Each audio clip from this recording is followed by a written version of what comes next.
Welcome back to All This Math. That was great, Kwame. That was great. That was great. Thanks, bro. All right, so we're back doing another example of graphing inequalities.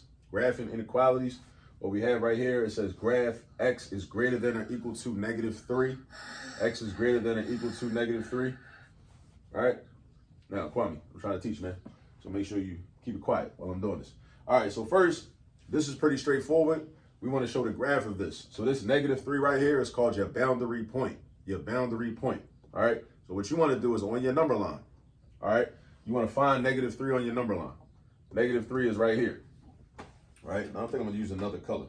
All right. So we got -3 right here. Now the question is, at -3, should I draw an open circle or should I draw a shaded in circle?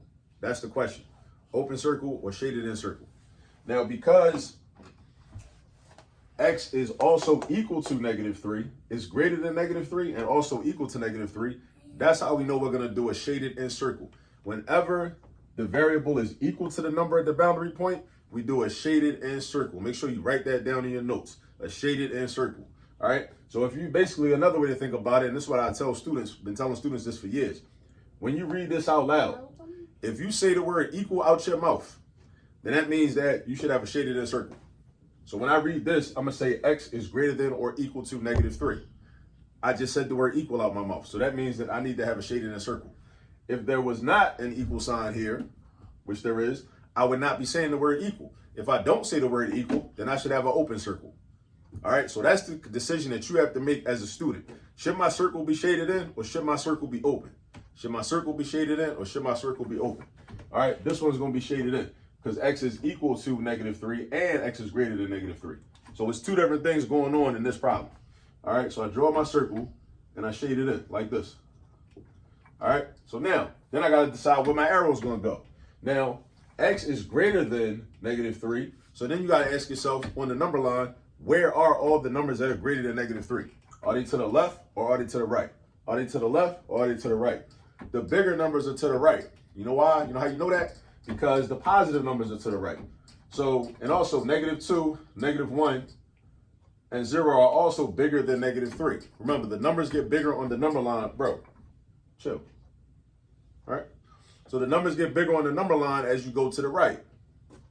The numbers get smaller on the number line as you go to the left. So bigger as you go to the right, smaller as you go to the left. So what I like to do, I go up and then I go over. Don't forget your arrowhead. You gotta have your arrowhead because that indicates that these values, this line goes on forever and ever, just as the number line goes on forever and ever. All right. So this is our answer. All right. Some textbooks just want you to shade right on top of the number line. Personally, I don't like to do that because I think it's sloppy, and also I think that it doesn't do a good enough job in terms of distinguishing where the graph is at, right? Because you might confuse the fact that it might actually look like you're not even drawing a line, right? At least this way, this is pronounced, it's identifiable. We know what this line is, where this line is. It's right here, and it's going on forever to the right. All right. So that means that -2 is a solution, -1 is a solution, that +3 is a solution, +4, +10, +85, +9,000. Any number that's bigger than -3 is a solution. All right. And that's about it. That's all we got to do for that one. All right. So remember the two questions. Find your boundary point and then ask one question. Should my circle be shaded in or should it be open? Should it be open or shaded in? Or empty or shaded in? Empty or shaded in? Next question. Which way should my arrow go? Should my arrow go to the left or should my arrow go to the right? Should my arrow go to the left? Should my arrow go to the right? If you can ask and answer those two questions correctly, then you're going to be straight when you see problems like this. And they're going to be easy. All right? That's about it. Kwame, you got something to say? Yeah. What you want to say? We about to leave. I want to say goodbye about.